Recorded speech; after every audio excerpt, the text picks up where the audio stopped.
Welcome back to the Real Estate 401k Show. I'm your host, Mike Weinstein, alongside Justin Frederick and Ryan Gerdes. You're going to want to go ahead and text I told you so to 623-AZ-RECON. That's I told you so to 623-AZ-RECON. And it's not that you told us so. It's we told you so. Yeah. This is going to be a very crass episode. And bro, I do it in a very loving way. With all due respect. With my clients or our clients. But I do let them know, I told you so. I'm not above it. I'm not above it. I mean, there's how many countless conversations, excuse me, that we've had where it's just like, oh, okay, you're in the position right now to start preparing for something, whether it be buy, sell, invest, whatever.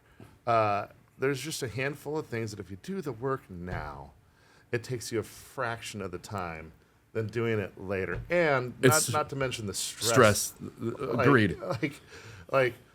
First and foremost, if you have any inclination of ever investing, I don't even care if it's in commodities, livestock, real estate, whatever. There's get a HELOC, and we've been saying this forever. You don't have to use it. It's going to cost you $100 a year in maintenance fees. But small price to pay for that insurance policy. Yeah, your roof goes out, your AC goes out, and you're a little bit cash poor at the time. Rather than having to take some loan from a contractor that's going to be at 12-15% with crazy terms, get a HELOC Or 27% on your credit card. Credit card, Yeah. You front load the work right now because they're not going to perform the work on the property until they get paid. And if you have a HELOC, it's liquid. It's right then and there. And I can't tell you how many at least 3 a week for the past month.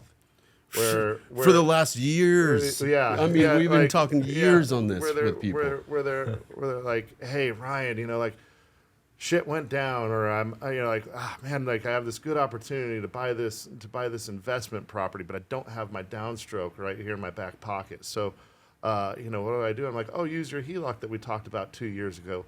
Well, yes, so I didn't do that. And I'm like, I told you so. Yeah. I love the ones that call in. They're like, yeah, I got to get that HELOC. And I'm like, we were supposed to do this 2 years ago. Yeah, I know. I know. I have people that I see on a regular basis to this day that every time I see them, how you doing on the HELOC? How you doing on the HELOC? And I can't wait. Like, I'm longing for the day I said, I told you so. Yeah. Hey, I want to go buy a home here this year. And it's like, okay, well, in order to do that, you need to have your pedigree together. You need to make sure that, your income is straight, your assets are straight, your credit score is straight. And, make sure that you're on top of your game when it comes to filing your taxes. Yeah, of course. And then we were, Susie and I were scrolling through Zillow last night and found the perfect property, right? And it's like, oh, okay, sweet. Yeah, well, get all your tax info over to Justin because that's all that he needs. And we haven't filed taxes yet. I told you so. Don't start hearting anything on the mobile app until you got all your ducks in a row. And it's really a great point because first of all, I do want to explain to people because we do specialize in helping people build wealth in real estate. We do want to go over all the options. If you're thinking about buying a home and moving, we want you to take a look at all those options of not selling your home, turn it into an income-producing property. But if you're going to do that, get the HELOC. Get the HELOC before you ever move out. But to Ryan's point, when people say, yeah, we're not going to be ready for another 3 to 6 months, right? Okay, what does ready mean? And this is the best time. You don't have to go out and buy anything. You don't have to go out and put offers on anything. But I told you so, and I do feel bad when people go like, okay, now we're ready to go. This is the right time. And then Justin, you take a look at their credit score and stuff like that, and you're like, they're 6 months out. We got some work. So had you started the work now, I wouldn't be telling you I told you so. Well, and there's even individuals that That's a good title. I like they, this yeah, one. yeah. Like, this is fun. we got to come up with titles for every episode now. Some of the best ones are the people that think they're in the great shape and they do start early. And, kudos to you guys for getting them in early. We find something that they didn't even know on their credit report, and we're able to have that time to fix it. It's I told you so. I needed you to get it in. You got it in. Good job. Thank you for participating. And we found out, because it doesn't hurt you to put that app in, and we can leave it open. We just had a conversation. Well, I think people are concerned. Okay, so I submit an app. Yeah, to let's talk Justin about the and his concerns. team, but I just want to start getting all my ducks in a row. But Mike, I'm really wanting to wait 6 months. They're concerned that you're not going to want to work with them because they're not ready right this second, and you guys are going to keep hounding them. So yeah, and I think a lot of people think that we're going to hound, and that's completely opposite of what we're doing. But no, we want them to get it in early because we like to be proactive too. Because the worst thing that could happen is you find the home that you love on a Friday evening at 7 o'clock. My entire team is out with their families or doing something, and you need a pre-qualification now. We don't even have an application. We don't even know what documentation we need. Then let's say we get through the application on Friday night, you have it submitted. You're searching for documents on Saturday. We don't have everything. Sorry, I told you so. I told you so. I told you so. Get it in now. The application can stay open. We will call you, and we're doing what's called a house hunting. We're going to be like, how's everything going? Do you need anything from us? No? Have a great day. Let us know. We're still here for you. That's the extent of our calls. We're not saying, hey, hurry up and buy that house. Hurry up and buy that house. No, we're just checking in on you, and only for the purposes to make sure that we're servicing you as you hired us. So we're servicing you, working for you, making sure that all your questions are answered on the loan side of things. All right, so I have another one. Yeah. Ryan. So have a guy, I sold him a house before you and I even partnered, that long ago. And he'd been in it for a couple of years, got a really good interest rate. And then later on, I find out he sold it after years of saying, don't sell. Don't ever sell this house. If it becomes too small, we're going to turn this into a rental property. And we're going to go buy home number 2. Yes, Mike. Yes, Mike. I understand. So he sold it and whatever. I could tell he kind of regretted it. So he resurfaces 2 months ago. He's like, hey, I'm ready to go. I'm ready to, buy my next house. And so I meet with him. We talk about things. And he goes, yeah. He goes, thank you for not telling me. I told you so. He goes, oh, well, here live now. Yeah, but he's like, no. He goes, I'm embarrassed. I should have listened to you. You knew what you were talking about. Yeah. So Look in the camera, and he's gonna watch and tell him I told you so. I told you so. Here's another one.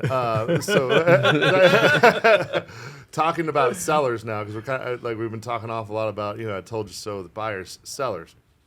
Now, every single seller has it in their mind, like, okay, I know that my house needs some work done to it, but don't you think that a buyer would want to do it themselves so that it's more like accustomed to whatever their style is or whatever? Pick me. Yeah. Everybody likes to fit whatever narrative that benefits them. Okay, here's how it really goes down. Let's just say water heater. Okay, it's gonna get hit on the inspection report. If it's 15, 20-year-old water heater and whatnot, they're gonna say, all right, yeah, this thing is on its last leg. It's gonna cost you about $900, $800 in order to replace that thing. Once you bring it to market, let it go through inspection, you better believe the buyer isn't gonna ask for $800. You know why? Because it's a pain in the ass fee. So they're going to say, you know what, we're looking for more like $1,200, $1,300. And so what could have cost you $800 before now costs you $1,200, $1,500 because the buyer's going to have to take on extra moving part when they already have expenses of closing, moving costs, utility costs, down payment, closing costs. The list goes on and on. So if you are that person, especially in a buyer's market, that thinks that you're going to get through and just say, okay, you know, we're just going to make a few concessions over to the buyer, you know, and not replace the carpet, not paint the house, not do the water heater, not do the roof, when you know that it needs to be done. And you have the money for it. I told you so. But if you would have had that nice, shiny, brand new water heater there, you know, it's a shiny new object. Like, that helps out. It's showability, right? Ooh, Look at that brand new water it's heater. $800, you know what I mean? Like, okay, yeah, this person takes care of their stuff. Yeah. There's no deferred Those maintenance here. those things Matter. they matter. Oh, They yeah. stand out. Yeah, and if sellers spent 5 minutes acting as if they're a buyer, then they would have ran to Home Depot and bought that $650 water heater and then paid the $150 to the handyman to install it, as opposed to, you know, a full-on plumber cost. When, let's be real, like that water heater, it can be installed by a qualified handyman. Mm-hmm. It doesn't really need a licensed plumber. But get a pan, put a pan underneath it. Yeah. I'm so tired of seeing those. We should do one of the things that we're so freaking tired of seeing on an inspection report. High dishwasher loops, anti-tips on an oven, like Anti-siphon valves. Yeah, like, dude, you know, I told you so. I like this one. What are some other financial I told you so? Oh my gosh.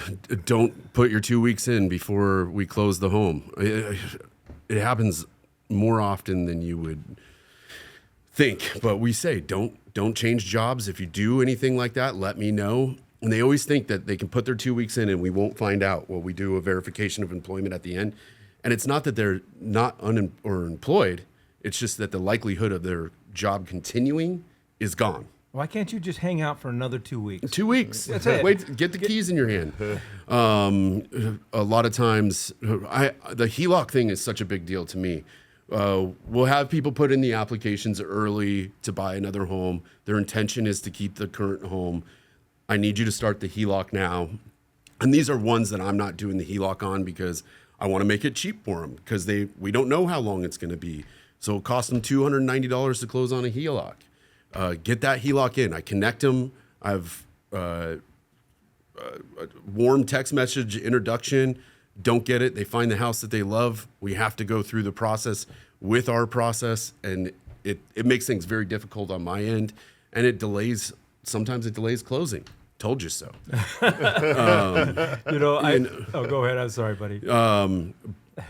Buying vehicles is just such a tough one, because, like, for God's sakes, you know, how often are you buying a vehicle? But it always seems to happen when somebody's buying a house. We joke about this, but it happens so much, guys. And I send out 3 things not to do during the period of pre-qualification. 1 goes out once you're under contract, and then every 2 weeks after that, a do not do list. I don't know if people don't read it. We talk about it on the phone too. But you did tell them so. I told them so multiple times. You know, my favorite is circling back to the original "I Told You So." Is I've got a family. They're looking for a nice house and just taking their time. You know, if we see something we like, and I'm like, all right, just let me know when you want me to introduce you to Justin. And this is out Arrowhead area, and then finally I take them out, and they're like, this is the one that we want. And I go, okay, I'm going to introduce you to Justin. And I open up the text thread, and it existed from 2 years ago. Yeah. I told you so. God, you should have called him then. Yeah. Mike will do those text threads, and then we'll respond, you know, hey, hi, happy to help you whenever you're ready. Does Let me know. 5 Would you like a tomorrow phone look like a call? good Yeah. time? Yeah. No responses. Yeah, we can see it's funny when Mike will talk to me about it. We'll go back to the text thread and see it too. All right, let's start with you, Ryan. So I told you so's with our spouses. I'm just kidding. Dude, no. I told you so. Yes. I think over leverage, so. It was a couple years ago. We did an episode out here where we started seeing increasing lines of credit on credit cards, vehicles, people buying toys because everyone was in such a high equity position. Yep. So they just said, well, I'm going to get it for 3-4%. And I'm gonna go over here and I'm gonna buy that boat that I've always thought about, or buy that RV or whatever. And now all of a sudden we're in a place where they've already enjoyed that equity, or they've gone over there and bought those toys, and toys are now starting to get a little bit old. Mm-hmm. But that debt ain't ain't going It's still nowhere, there. right? And so now all of a sudden they're saying, okay, well, I'm in the market. I want to go buy another home, and when we've had these conversations one-on-one with people, we've had these conversations on our podcast. And now all of a sudden they're hitting DTI issues in order to get qualified. I told you so. Make sure, do not overextend. I understand if you're a first-time home buyer and you have very little money in order to come out of pocket with for your down payment on your first home, and then you start seeing equity built up, but start the good habits right away. And just because you're getting a phone call or a letter in the mail or an email, someone's saying, oh, hey, we're going to unlock $100,000 of your equity right now, and you have no way of really replenishing that, and you're going to use it on a complete liability, then you get what you deserve. I told you so.